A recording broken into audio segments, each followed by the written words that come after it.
이 세상에서 일어나는 소식들을 일컬어서 우리는 뉴스라고 이렇게 부릅니다. 뉴스는 세상에서 일어나는 사람들의 이야기다라고 부를 수 있을 거예요.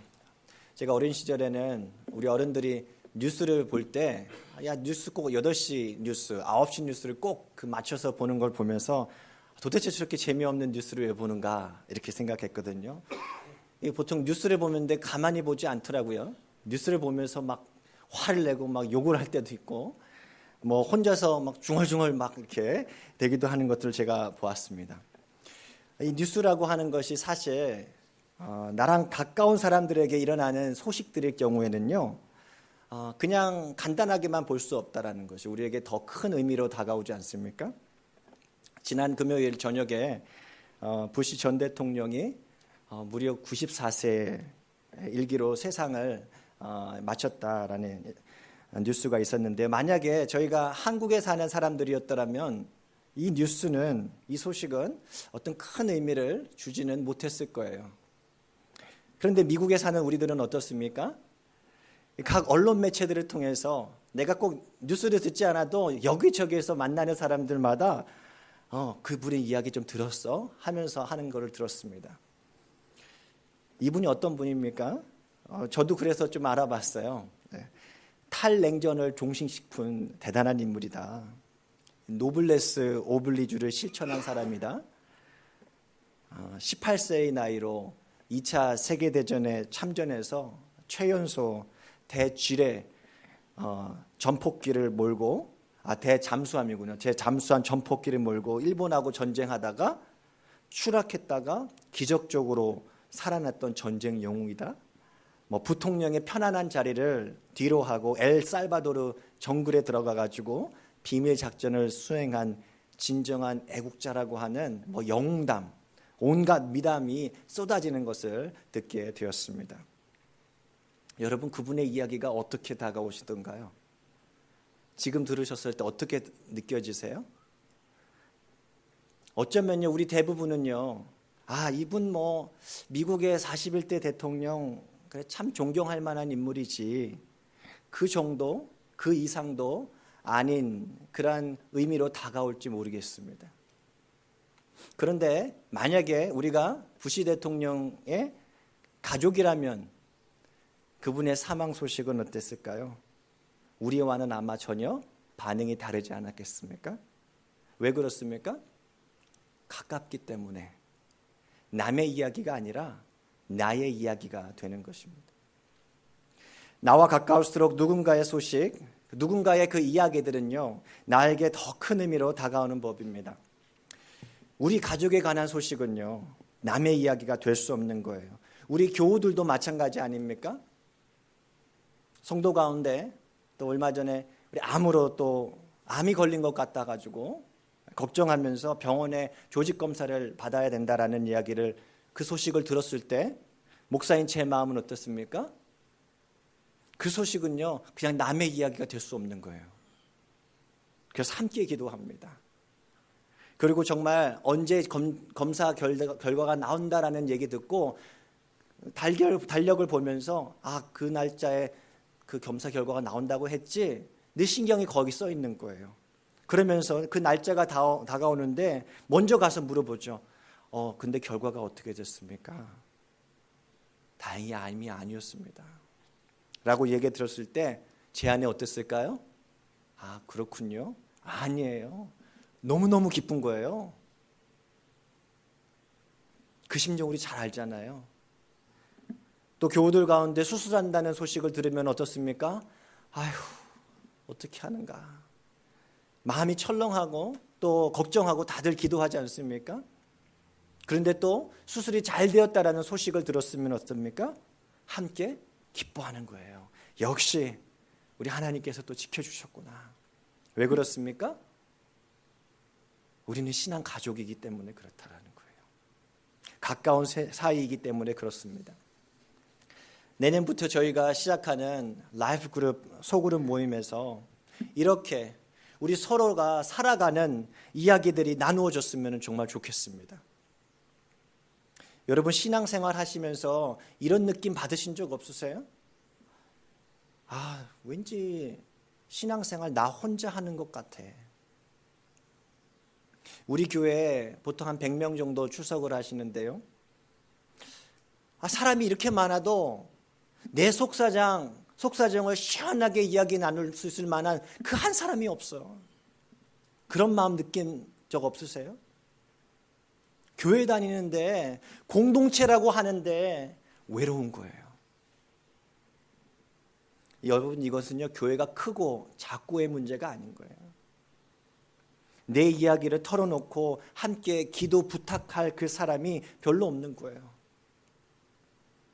여러분, 나의 삶의 소식, 나의 삶의 이야기를요, 우리의 신앙 가족 안에서 나눌 수 있기를 바랍니다. 여러분, 그러려면 어떻게 해야 되죠? 전제되어야 하는 것이 하나 있죠. 뭘까요? 서로에 대한 신뢰입니다. 그렇죠? 어떤 신뢰입니까? 내가 이 얘기를 하면 저 사람이 나 흉보지 않겠지. 내 이야기를 하면 저 사람이 다른 사람한테 가가지고 내 얘기하지 않겠지. 서로에 대한 신뢰가 쌓일 때 우리 삶의 이야기들을 나눌 수 있는 것 아닙니까? 우리 안에 그런 신뢰가 생겨날 수 있기를 바랍니다. 여러분, 이거 하는 것은요, 어떻게 보면 아주 간단할 수 있어요. 어떻게 하면 됩니까? 우리 대화하는 중에 남의 이야기가 나오는 것 같다 하면 대화 화제를 바꿔버리셔요. 대화를 한참 오랫동안 하다 보는데 누구 집에 가서 대화를 하고 있는데 갑자기 남의 이야기가 나오는 것 같다. 그러면 이제 그만 대화할 때가 됐다라는 신호를 받아보시면 돼요. 그러면요, 신뢰가 쌓여요. 이 사람들은 바깥의 세상 사람들이 아니구나. 뭔가 다른 사람들이구나. 내 얘기 할 수 있을 만한 사람이구나. 여러분, 그렇게 함께 울고 함께 웃고 함께 기뻐하고 함께 기도하고 함께 우리 믿음의 이야기를 써내려가는 우리 교회가 될 수 있기를 바랍니다. 오늘 말씀을요, 가만히 한번 읽어내려다가 보시면은요, 누구의 이름이 가장 많이 나오는 것 같습니까? 제가 대신 알려드릴게요. 그 사람은 바로 베드로입니다. 뭐 하면은 베드로가, 뭐 하면 베드로가, 계속 베드로예요. 1절부터 19절까지 19절에서 베드로라고 하는 이름이 무려 14번이나 나와요. 무슨 얘기입니까? 간단해요. 이 이야기는 베드로의 이야기라는 거예요. 좀 더 부연해서 좀 더 바르게 설명하면 베드로의 이야기 속에 펼쳐진 하나님에 관한 이야기인 거죠. 베드로는요, 자신이 경험했던 이야기를 해주는데요, 얼마나 하고 싶었겠어요. 사실 탈옥이 불가능하다라고 하는 간수가 철장 앞에서 바깥에서 막 온통 사방군데서 지키고 있는 그러한 철통 같은 감옥에서 기적적으로 탈출했던 그 사건을 경험했어요. 그 이야기를 자세하게 해주고 싶은 마음이 안 들었겠어요? 너무나 놀라우니까. 그 이야기를 오늘 말씀에 누구에게 들려줬다고요? 17절 말씀이에요. 제가 읽어드립니다. 베드로가 그들에게 손짓하여 조용하게 하고 주께서 자기를 이끌어 옥에서 나오게 하던 일을 말하고. 한번 이 장면을 상상해 보시기 바랍니다. 어떤 모습이었을까요? 이런 거 아닐까요? 여러분, 지금 아직 밖에 경비가 삼엄하니까 좀 조용하고 한번 들어보세요. 여러분, 제게 어떤 일이 있었냐면요, 그런 식으로 막 흥분해가지고 정말 기쁨으로 그렇게 설레이면서 말하지 않았을까요? 그런 베드로의 사람들의 반응은 어땠을까요? 그랬구나, 이랬을까요? 그럴 수가 없을 거예요. 먼 남의 이야기처럼 들릴 수가 없어요. 왜 그렇습니까? 이 베드로는요, 자신들의 그 신앙의 가족이었기 때문에 그래요. 남의 이야기가 아닌 거예요. 베드로의 경험은요, 자신들의 경험과도 같았던 거예요. 자신이 그토록 그 중보하고 있었던 베드로에게 기적적으로 일어난 사건은요, 자신들의 사건과 같았다라는 거예요. 정말 믿을 수 없을 만큼 놀라운 그 자체였습니다. 베드로가 설명하는 그 흥미진진한 탈출 스토리는요, 너무나도 재미있었을 거예요. 하면서 감동하면서 감격하면서 그랬어? 그 다음에 어떻게 됐는데 하면서 이야기 속으로 빠져들어가지 않았겠어요? 근데 재미있는 것은요, 한번 생각해 보세요. 이 말씀은요, 오늘 사도행전은 누가 썼습니까? 사도행전의 저자가 누구예요? 네, 베드로 아닌가요? 아니, 내 얘기를 어떻게 그렇게 잘 써요? 신기하지 않아요? 다시 한번 보세요. 오늘 집에 가셔서요. 베드로가 설명했던 그 이야기는 아주 디테일해요. 무슨 얘기냐면요, 오직 베드로만이 알 수 있는 얘기예요. 그거는. 근데 누가는 어떻게 베드로가 경험했던 그 디테일한 그 사건들을 그렇게 잘 알고 상세하게 쓸 수 있을까요? 오늘 말씀에 그 힌트가 나와 있더라고요. 또 17절인데요. 베드로가 이렇게 얘기합니다. 또 야고보와 형제들에게 이 말을 전하라. 그날 저녁 다락방에서 베드로의 생생한 탈출 스토리를 들었던 사람들은요, 가만히 있을 수가 없었던 거예요. 베드로가 이 말을 전하라 했을 때 그 얘기를 듣고, 아니 그 말이 없어도 그 사람들은 너무너무 신기한 이야기를 가만히 자기만 들을 수 없었을 거라는 거예요. 야고보와 제자들에게 가서 이야기했을 거예요. 그래서 그 입에서 입으로 전달돼서 마침내 누구에게 들어간 거예요? 오늘 이 말씀을 기록한 누가에게도 들어갔다라는 얘기죠. 누가는 이야기를 듣고 어땠습니까? 좀 오랜만에 쓸거리가 있는 재미있는 스토리구나 그랬을까요? 아니일 거예요. 이야, 대단하다. 이런 스토리가 있었나? 이러한 일이 있었단 말이야? 정말 하나님께서 살아계시는구나. 할렐루야 하면서 듣지 않았을까요? 그러면서 막 써내려갔을 거예요. 감격하면서.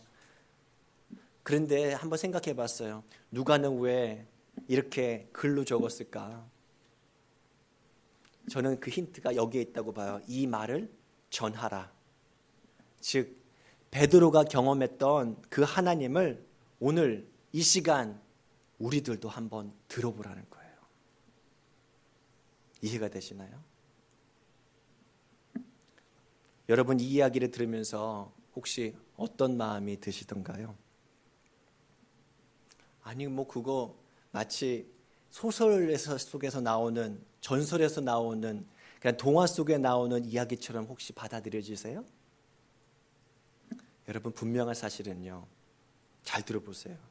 베드로가 믿은 예수를, 베드로가 경험했던 그 하나님을 지금 이 순간 우리가 믿고 있다면요, 베드로의 이야기는요 결코 남의 이야기가 될 수 없다라는 얘기예요.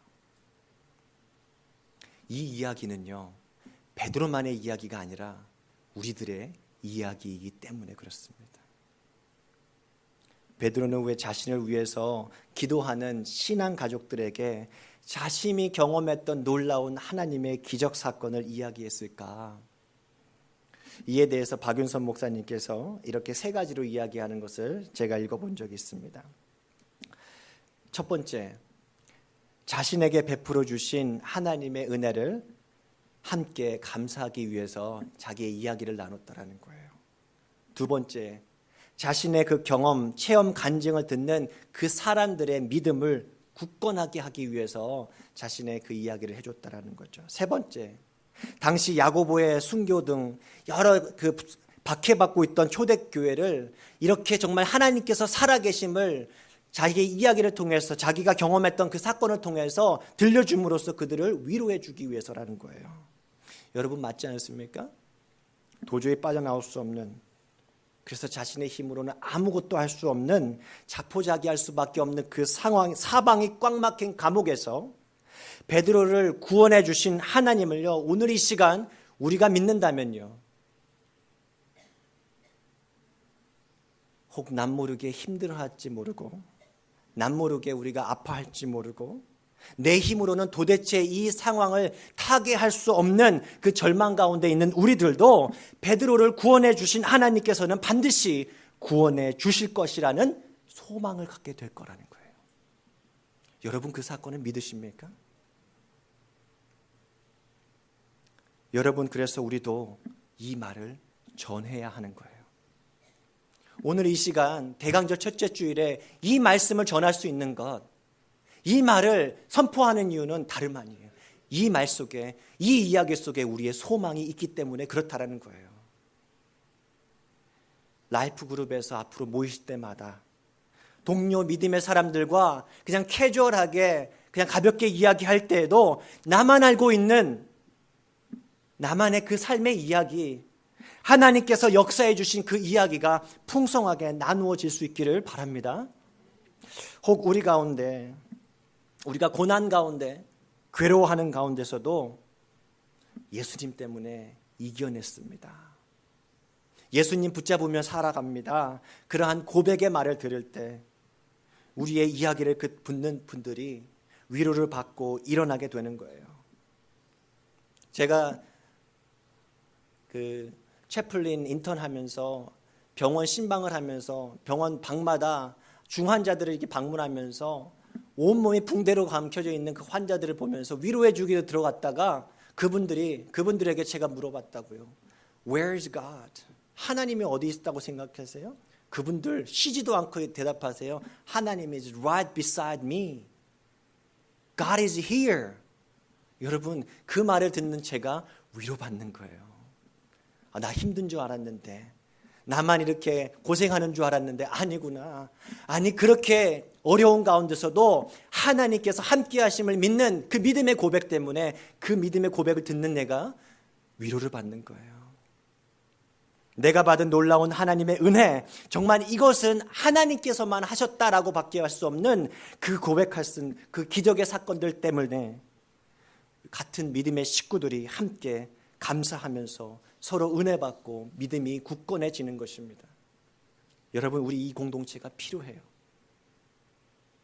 한 주간 혹은 두 주간 혹은 한 달간의 만나도 그러한 나눔들이 풍성해질 수 있기를 바랍니다. 지난주 중에 우리 교회에 나오는 학생들 가운데 고등학생 한 명이 저를 교회로 찾아왔습니다. 학교에서 아마도 숙제가 있었던 것 같아요. 요즘에는 그런 숙제도 있는데 무슨 숙제냐면요, 장래에 관심이 있어하는 그 직종을 찾아가가지고 한번 경험해 보는 거예요. 제가 그 이야기를 듣고 목사에 관심 있어하는 고등학생이 있다는 말을 듣고 얼마나 기쁜지 몰라요. 되게 반갑더라고요. 그래서 맛있는 걸 사줘야겠다, 이런 생각이 딱 들더라고요. 그래서 제 방에 와가지고 이렇게 인터뷰 형식으로 질문을 하는데 이런 질문이 있었습니다. 여러 가지 질문을 했는데, 목사님, 왜 목사님이 되셨어요? 어떻게 해서 목사가 되셨냐라는 거죠. 참 중요한 질문 아닙니까? 왜 그렇죠? 저만 할 수 있는 질문이잖아요. 저의 이야기니까. 그래서 쭉 제가 이야기를 해줬습니다. 사실 원래 목사 될 마음이 없었어. 그런데 말씀대로 살면 가장 그 길이 행복한 길이라고 믿었는데, 그렇게 말씀 더 배우고 싶었는데 그 마음을 하나님께서 정말 받아주셔서 신학교에 들어갔다고 하는 그 이야기도 해줬고요.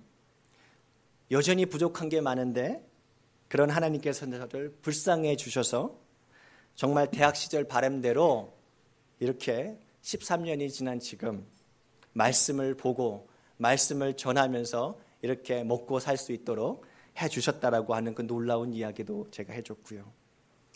제가 미국에 친척도 없고 가족도 없고 친구도 없는 데다가 한국에 있었을 때는 미국에 유학을 공부하기 위해서 유학을 알아보는데 너무나 그 신학교가 비싸요, 등록금이. 그래서 제가 그냥 포기해버렸거든요. 근데 정말 놀랍게도 1년 반이 지난 다음에 그 신학교에서 장학금까지 받으면서 공부할 수 있게 되었다라는 그 이야기도 해줬어요. 저는 굉장히 막 흥미진진해서 막 얘기를 했는데 그 친구의 반응은 어땠을까요? 고개를 끄덕거리더라고요. 막 적긴 적었는데 모르겠어요. 이야기를 들었으니까 그것이 어떤 식으로든지 영향이 있지 않겠어요? 여러분, 근데 사실 저만의 이야기가 아니잖아요. 여기 미국에 오신 여러분들, 여기 미국에서 오래 태어나신 분도 계시지만 우리들은 다 우리만의 스토리가 있지 않습니까? 우리 모임 안에서 그 이야기들 숨기지 마시고 다 털어놓으세요. 그렇게 은혜는 나눌 때 뭐가 된다고요? 배가 되는 거예요. 우리의 이야기 속에 살아 역사하시는 하나님으로 인해서 우리 안에 더욱 감사가, 은혜가, 소망이 넘쳐날 수 있기를 바랍니다. 그리고 신앙의 삶을 나눌 때 오늘 말씀을 보면서 배운 것 중에 하나가 중요한 것이 또 하나 있다. 그건 뭐냐면요, 여러분, 우리들의 뭔가 대단한 믿음의 사건들만 이야기하지 마시고 누군가 막 뭔가 대단한 믿음의 사건들, 그런 인생 스토리를 얘기하면 왠지 주눅 들잖아요. 나는 그렇게 못 살았는데. 근데 오늘 말씀을 보면서 내가 참 위로를 받아요. 무슨 얘기냐면요, 대단한 믿음의 사건들만 얘기하지 마시고 정직하게 내 안에 있는 의심도 허심탄회하게 나누라는 얘기예요. 유난히 크게 아멘 하시는 분들에게 맞아요. 의심도 나눠야 된다는 거예요. 오늘 누가가 베드로의 이야기, 초대교회 공동체 이야기를 기록했는데 생각해봐요. 기왕이면 만약에 누군가가 생각했을 때 이거 누군가가 지어낸 스토리다라고 한다면 그냥 우리 아까 얘기했던 것처럼 조지 대통령, 부시 대통령처럼 아주 영웅적인 부분만, 아주 미담만, 아름다운 이야기들만 담았으면 얼마나 더 좋았겠어요? 그런데 오늘 어떤 이야기가 들어있습니까? 아주 우스꽝스러가 들어있잖아요. 우리 지난주에 잠깐 살펴봤죠. 자신들이 열심히 그렇게 밤늦도록 처리하면서 주여 다니엘처럼 사자굴에서 건져줬던 것처럼 우리 베드로 사도를 구해 주십시오라면 그렇게 간절히 기도하고 있는 그 모임 가운데 뜨겁게 기도하고 있는데 베드로가 막상 오니까 어땠다고요? 그 소리를 듣고 믿었다고요? 아니에요. 너가 미쳤구나. 실제 베드로일 리가 없다라는 거예요. 무슨 얘기예요? 믿지 못하겠다라는 얘기예요. 이 부분을 아주 저명한 신학학자 가운데 N.T. 라이트라고 하는 영국의 신학학자가 있는데 아주 유명한 분이신데 신학 수업만 들으면 이분이 이야기가 꼭 나오는 그런 분이에요. 대단한 분이신데 이분이 이렇게 해석해 놓은 것을 제가 읽었어요. 한번 들어보세요. 나는 이 모든 상황이 이상하게 위로가 된다. 잠시나마 누가가 초대교회의 사람들을 위대한 믿음의 영웅들로만이 아니라 우리가 아는 대다수 그리스도인들처럼 혼란스러워하고 반신반의하고 믿었다, 의심했다, 오락가락하는 사람들로 보여주기 때문이다. 여러분 어떻습니까? 제가 이 주석을 읽는데 읽는 제가 위로가 되는 거예요. 왜 그랬을까요? 정말 이 위대한 뭔가 성경을 싹 잘 아는 신약이 머릿속에 탁 꿰뚫어 있는 그러한 신약 학자들도 초대교회 성도들의 반신반의하는 그 모습에 위로가 된다? 무슨 말입니까? 그 이야기는 남의 이야기가 아니라는 얘기예요. 자신도 의심이 들 때가 많다라는 얘기 아닙니까? 여러분, 모순처럼 들릴지 모르겠지만요, 그것이 바로 우리들의 신앙의 모습이라는 거예요. 믿으면서도 아주 믿음이 있는 것 같지만 돌아서면은 내가 믿음 있는 사람인가? 한없이 의심하는 것이 지극히 정상적인 우리들의 모습이라는 거예요. 재밌는 장면, 잊혀지지 않는 장면이 하나 있는데 마태복음 28장 16절 17절 말씀인데요. 우리 같이 한번 읽어볼까요? 시작.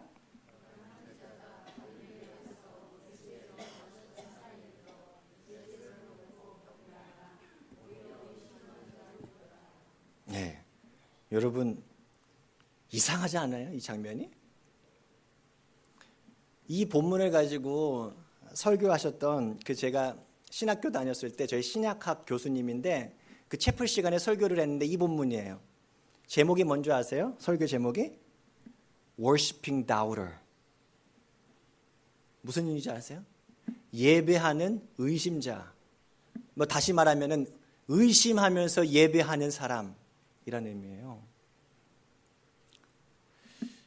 무슨 얘기예요? 이 장면은요, 이 순간은요, 아주 엄청난 장면이에요. 예수님께서 바로 승천하시기 바로 전 장면이에요. 그런데 그 중에 무리들이 몰려 있었던 거 아니고 11명만 있었어요. 근데 11명이 누구예요? 수천 수만 대 1의 경쟁을 뚫고 시험을 다 합격해가지고 뽑힌 최정의 제자들이 11명 아닙니까? 예수님과 이 사람들은요 3년을 동고동락했던 사람들이에요. 직접 하나님의 아들을 눈으로 보면서 손으로 만지면서 그렇게 배웠던 사람이 제자들 11명이에요. 훈련을 아주 혹독하게 받았어요. 제대로 받은 거예요. 신학교 3년이 아니라 뭐 10년, 30년 해도 이 3년만 못 하지 않았겠어요?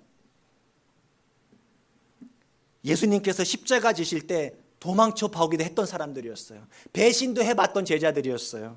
그러는데 부끄러워했던 자신들을 예수님께서 다시 와가지고 다시 이렇게 세워줬던 그 경험됐던 제자들이었어요. 그리고 무엇보다 부활하신 예수님 곁에서 밥도 같이 뜯어 먹고 손자국 못자국 난 손도 보고 창자국 난 옆구리도 만져보면서 만지면서 그렇게 부활하신 예수님을 봤던 사람들이라니까요. 그런데 현실이 어때요? 아직도 의심하는 사람들이 있더라.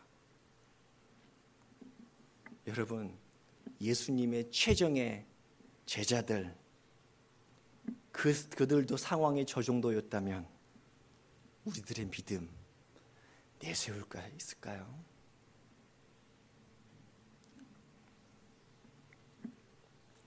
오늘 말씀에서 베드로가 살아 돌아온 것을 믿지 못하는 그 사람들처럼 기도하면서도 믿지 못하는 사람, 제가 이렇게 한번 지어봤어요. Praying doubter. 우리 기도하면서도 얼마나 의심해요? 들어주실까? 생각해보면 정말 들어줬는데 나는 이미 잊고 있어요. 의심하면서 기도하는 자들이 혹 우리들은 아닙니까? 분명히 하나님께서 기적을 우리 삶에 보여주셨는데 아니야, 그거는 아닐 거야. 그냥 우연히 일치일 거야. 분명히 우리 귀에 말씀으로 들려줬는데 그냥 우연하게 들린 거야. 아닐 거야. 그럼에도 여전히 나는 말씀 못 믿겠어. 의심하는 사람들이 지금 우리들 아닌가요? 오늘 말씀을 묵상하면서 이것이 우리들에게 위로가 되는데요.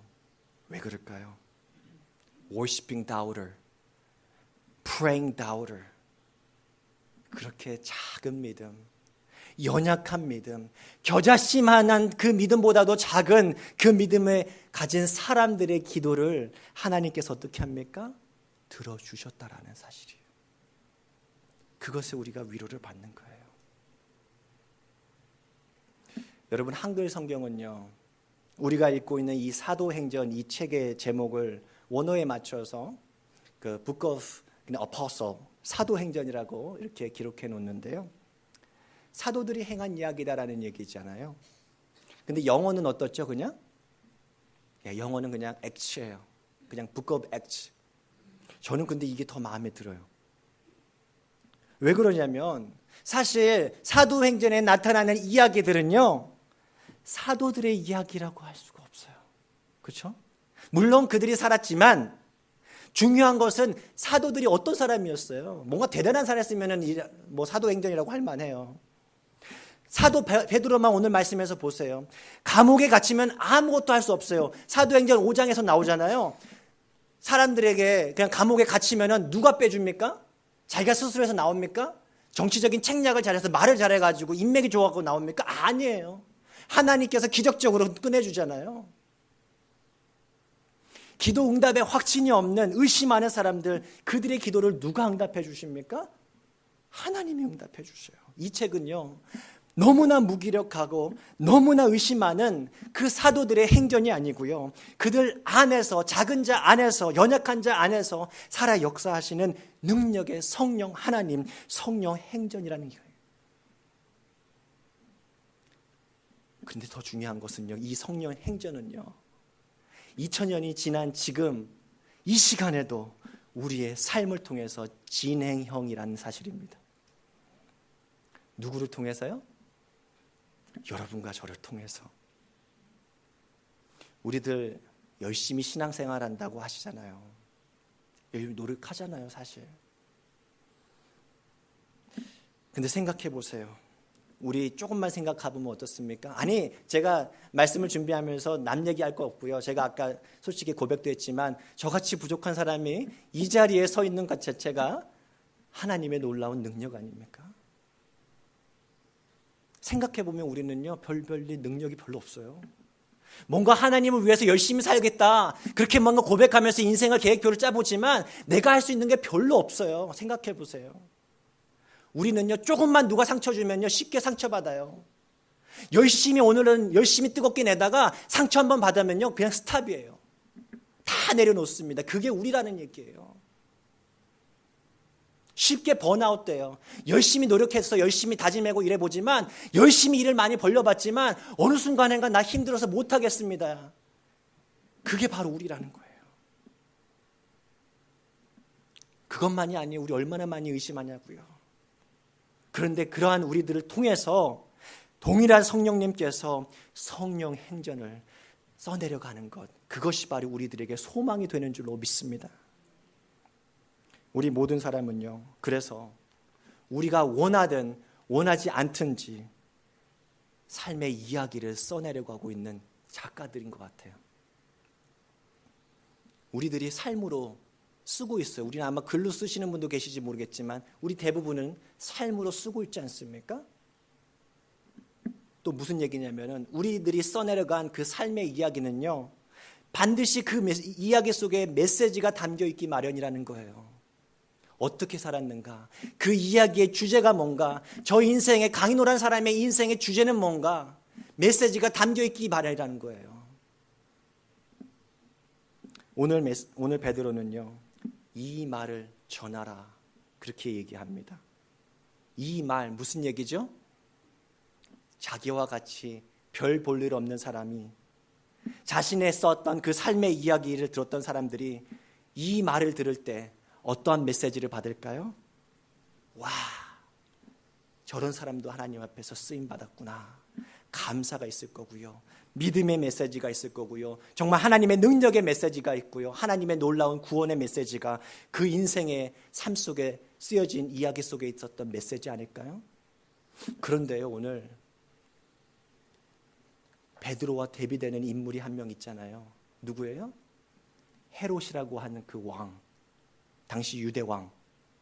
헤롯이라고 하는 그 사람이 쓴 삶의 이야기의 메시지, 주제가 어떻습니까? 베드로를 신비한 방법으로 구원하셨던, 하나님에 대한 지식이 없던 그 헤롯 왕은요, 지극히 자신의 상식으로 그 사건을 판단합니다. 아주 합리적이죠. 어떻게 생각합니까? 아하, 이 녀석들 그렇게 신신당부했더만, 베드로를 그렇게 잘 보라고 했더만 어떻게 합니까? 아, 너희들이 간수 중에서 뇌물을 받고 베드로를 풀어준 게 틀림없어 하면서 신문하고, 그래서 결국에 답이 안 나오니까 그 담당 파수병들을 어떻게 합니까? 결국에 죽여버리잖아요. 그리고 자신은 어디로 갑니까? 그렇게 기고만장해가지고 내가 모든 것을 다 하셔, 내가 반드시 베드로를 죽여버리겠어 하면서 유대 백성들을 만족시키고자 했던 자신이 결국에는 갈릴리 어부 출신의 한 사람도 죽이지 못하는 초라한 신사가 되니까 얼마나 민망하고 창피해가지고 가이사랴로 떠나버리잖아요. 여러분 한번 생각해 보세요. 이 헤롯 왕이 써내려간 삶의 이야기를 듣는 사람들, 여러분 어떤 메시지를 받을까요? 탐욕의 메시지, 욕망의 메시지, 권력의 메시지, 이기심의 메시지, 살인의 메시지, 온통 절망의 메시지로 가득하지 않았을까요? 여러분, 오늘은 소망의 구주로 오시는 예수님을 기다리는 대강절 첫째 주일입니다. 여러분, 우리에게 소망이 뭐예요? 아무도 거들떠 보지 않았던 베들레헴의 비천한 시골 처녀인 마리아와 같은 그 여자에게도 온 세상을 구원하러 오신 하나님의 아들 예수 그리스도의 어머니가 되는 크나큰 영광이 주어지는 것이 바로 소망 아닌가요? 보잘것없던 양치기 목자들에게 거룩한 주의 천사가 가장 먼저 찾아와서 구세주 탄생의 소식을 알려주신 것이 바로 우리들에게 소망의 메시지가 아니에요? 구원받을 자격이 없던 형편없는 죄인이지만 오직 하나님의 은혜로 인해서 구원의 선물을 받는 우리에게 주어진 것이 바로 소망 아닙니까? 오늘 말씀에서처럼 열심히 뜨겁게 기도했지만 여전히 의심의 마음이 가득했던 마가의 다락방에 모여있던 연약한 자들의 기도를 통해서 하나님께서 신실하게 응답해 주시는 것이 바로 우리에게 소망이 아닙니까? 무소불위의 막강한 권력을 휘두르는 헤롯 왕에 비해서 하찮아 보이는 갈릴리 시골 어부였지만 오직 예수의 이야기를 자신의 이야기로 받아들일 때 하나님의 능력으로 가득한 놀라운 인생 이야기를 쓰게 해주신 것이 바로 소망 아닙니까? 여러분, 오늘 우리는 어떠한 삶의 이야기를 쓰고 계십니까? 우리의 삶의 이야기 속에 지금도 살아 역사하시는 하나님을 생생하게 증거하는 우리가 되십시다. 우리 가까이에서 믿음의 삶의 이야기를 듣고 있는 우리들의 자녀들에게, 우리들의 동료들에게, 우리의 믿음의 후손들에게 과연 우리의 삶의 이야기 속에서 예수 소망의 메시지를 들려줄 수 있기를 바랍니다. 우리 같이 일어나셔서 우리 찬양으로